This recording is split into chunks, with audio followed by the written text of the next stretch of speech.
एक समय की बात है, एक राजा अपने परिवार के साथ एक सुंदर महल में रहता था। राजा का नाम विजय सिंह था। उनके राज्य में सब कुछ अच्छा था। उसके पास धन, संपत्ति और शांति थी, लेकिन एक चीज थी जो उसके पास नहीं थी। वह थी विनम्रता और प्रेम। राजा अपनी ताकत और समृद्धि पर बहुत गर्व करता था।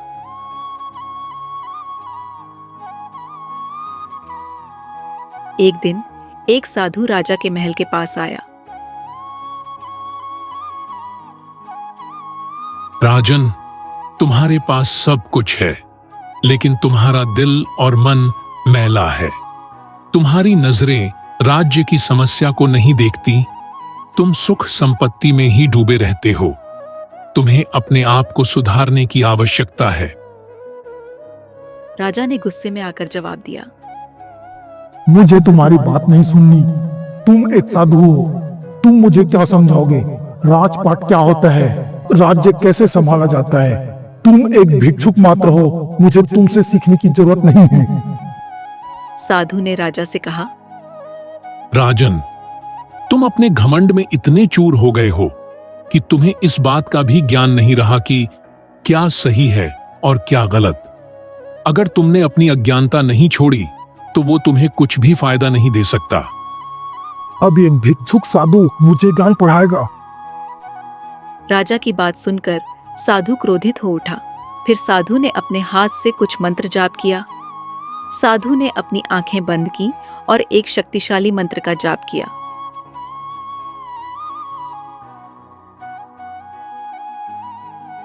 मंत्र के प्रभाव से तुरंत राजा और उसका पूरा परिवार पत्थर में बदल गया।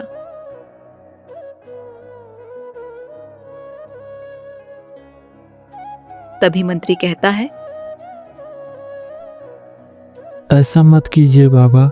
राज्य में राजा के न होने से राज्य मुसीबतों से घिर जाएगा। कृपया करके महाराज को माफ कर दीजिए। ये नहीं हो सकता। इसे बदलना मेरे बस में नहीं। बाबा, राजा के बिना राज्य की क्या गति होगी?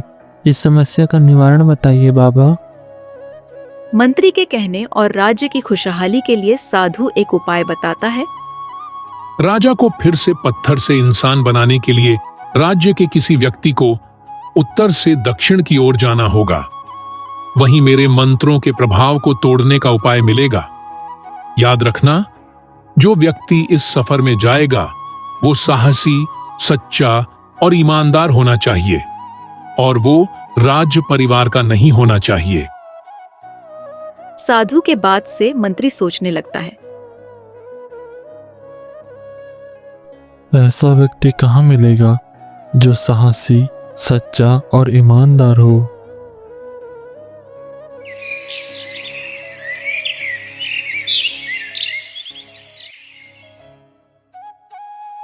अगले दिन सुबह मंत्री गांव के सभी नौजवान को महल में आने का संदेश भिजवाता है।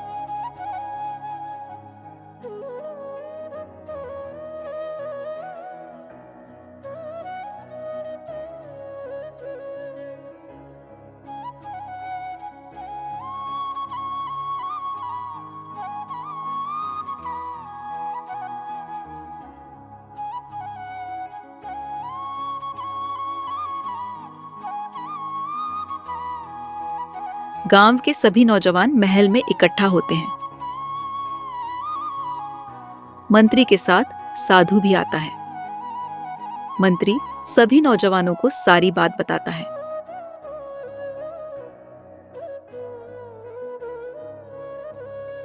यह बात सुनकर 3 युवा सामने आते हैं। तीनों युवा इस कार्य को पूरा करने की ठान लेते हैं। तभी साधु कहता है, उत्तर से दक्षिण की ओर जाने पर बहुत सी कठिनाइयों का सामना करना होगा, जिसमें बल, बुद्धि और ज्ञान का परिचय देना होगा। और हां, इस कार्य में जान भी जा सकती है।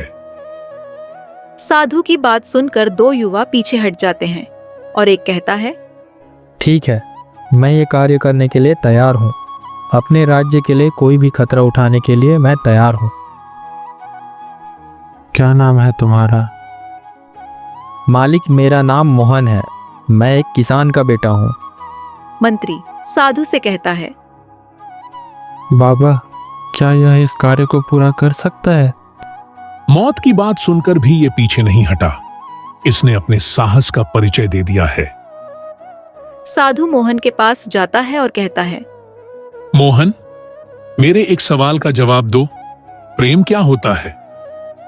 बाबा, प्रेम करुणा, दया और विनम्रता का रूप है जो सभी को बंधन में बांधता है और बंधन से मुक्त भी करता है। मोहन की बातों से साधु बहुत प्रसन्न होता है और अपनी शक्तियों से मोहन को एक जादुई तलवार देता है।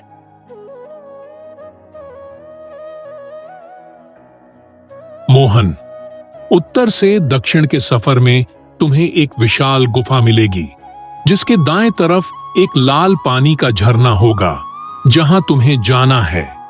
ये तलवार साथ ले जाओ, जिसे तुम्हें सही जगह पर सही तरीके से उपयोग करना होगा।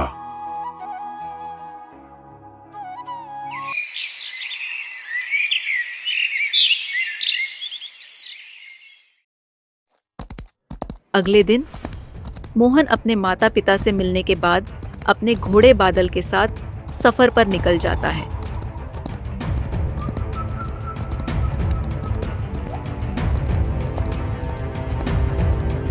मोहन ने अपने सफर की शुरुआत की।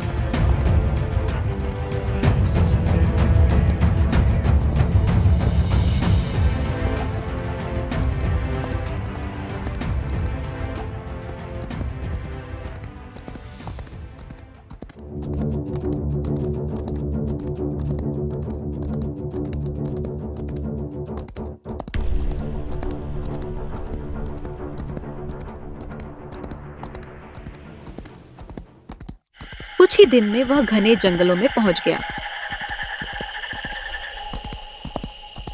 यह जंगल न केवल घना था, बल्कि यहाँ के रास्ते भी खतरनाक थे।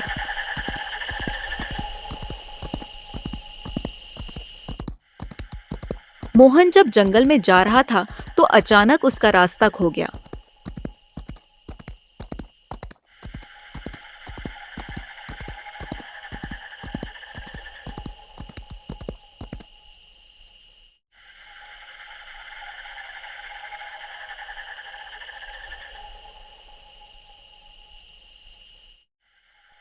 अब क्या करूंगा? ये जंगल तो मुझे और भी उलझा देगा।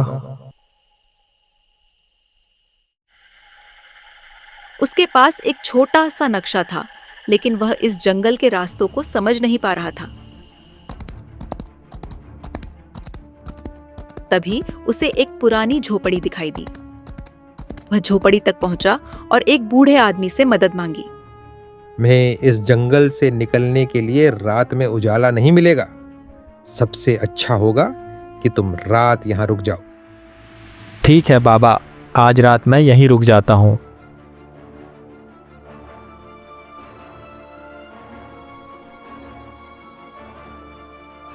अगले दिन सूरज उगने के बाद बूढ़े आदमी ने मोहन से कहा, तुम जितनी मेहनत करोगे उतनी मुश्किलें तुम्हारे सामने आएंगी।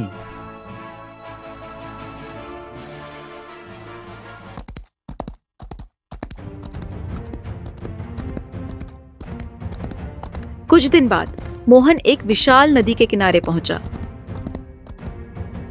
नदी का पानी बहुत गहरा और बहाव तेज था।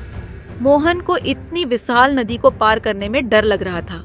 वह नदी के किनारे खड़ा होकर सोचने लगा, अगर मैं यहाँ रुक गया तो अपनी मंजिल तक नहीं पहुँच पाऊंगा। अगर मैं डरता रहूंगा तो मंजिल तक कभी नहीं पहुँच पाऊंगा। चलो बादल, आगे बढ़ते हैं।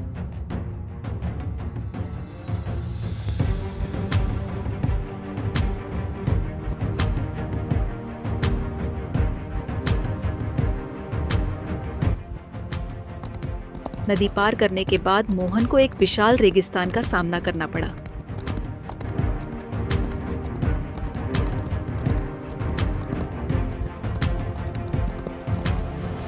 सूरज की तपिश और रेगिस्तान की गर्मी ने उसे पूरी तरह से थका दिया था। मोहन ने खुद से कहा, बादल, ये जगह तो हमें खत्म कर देगी।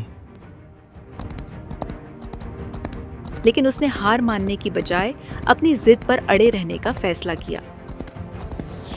कुछ दूर चलते ही वह एक ओस से भीगी झाड़ी के पास पहुंचा। उस झाड़ी के नीचे एक ठंडा पानी का झरना था।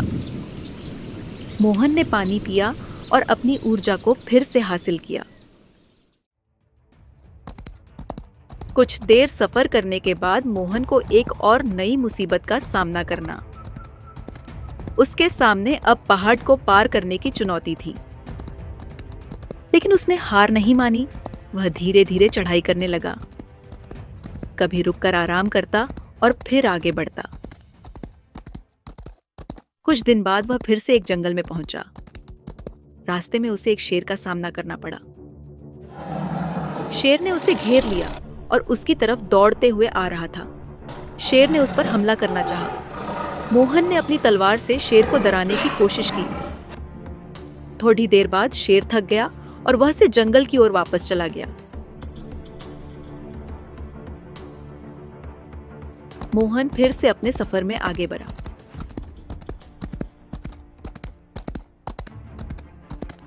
कुछ दिनों बाद सभी चुनौतियों को पार करके मोहन एक अनोखी गुफा के पास पहुंचता है। अरे, यह तो उसी गुफा जैसा लग रहा है जिसके बारे में साधु बाबा ने बताया था। जैसे ही मोहन गुफा के पास गया, उसे वहां एक शिलालेख दिखाई दिया जिसमें लिखा था, यदि इस गुफा के अंदर जाना है तो नीचे एक निश्चित वजन की वस्तु रखनी होगी। यह पढ़कर मोहन समझ जाता है कि उसे उस तलवार को यहाँ रखना होगा जिससे गुफा को खोला जा सकता है। जैसे ही उसने तलवार को रखा, गुफा का द्वार खुल गया। मोहन गुफा के अंदर गया।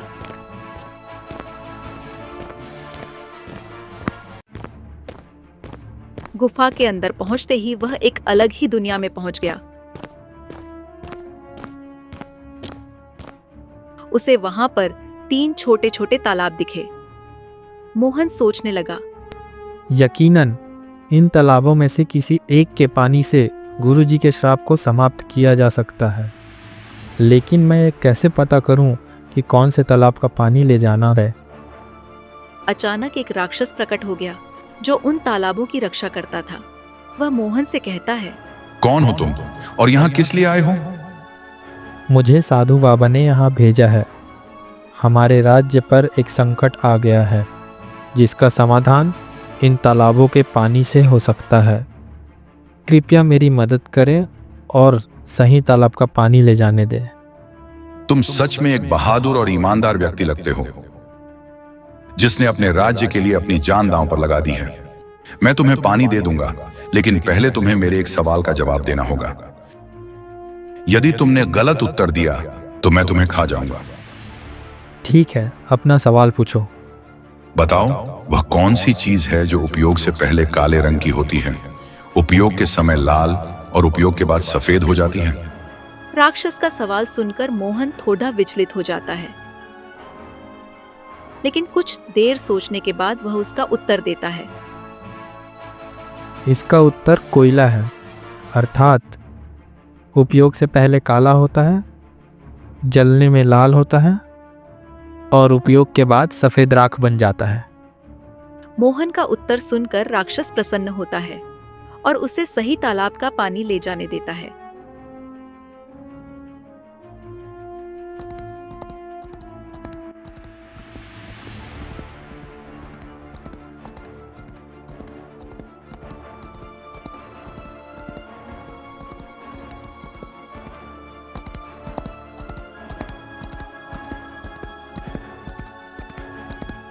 मोहन गुरुजी से मिलता है। मोहन, तुमने अपने साहस और बुद्धिमानी से राज्य को बचा लिया। गुरुजी तालाब के पानी में कुछ मंत्रों का जाप करते हैं, जिससे पानी से धुआं निकालने लगता है। इस धुएं से राजा और उसकी पत्नी फिर से ठीक हो जाते हैं। जैसे ही राजा अपने असली रूप में आता है, उसे अपनी गलती का एहसास होता है। हे गुरुदेव, मैंने अपने घमंड में आकर सच्चाई के रास्तों को छोड़कर बुराई के मार्ग पर चला गया था। मैंने आपका भी अपमान किया, कृपया मुझे क्षमा कर दीजिए। राजा की यह बात सुनकर गुरुजी समझ जाते हैं कि अब उसे अपनी गलती का एहसास हो चुका है। हे राजन, तुम्हारे ऊपर समस्त राज्य की जिम्मेदारी है, अतः सदा सही मार्ग पर चलो, सच्चाई का साथ दो और कभी घमंड मत करना। मैं वैसे ही करूंगा गुरुदेव। साथ ही मैं ये घोषणा करता हूँ कि जिस बहादुरी के साथ मोहन ने हमारे और हमारे राज्य की रक्षा की है, उसके लिए उसे हमारा सेनापति बनाया जाता है।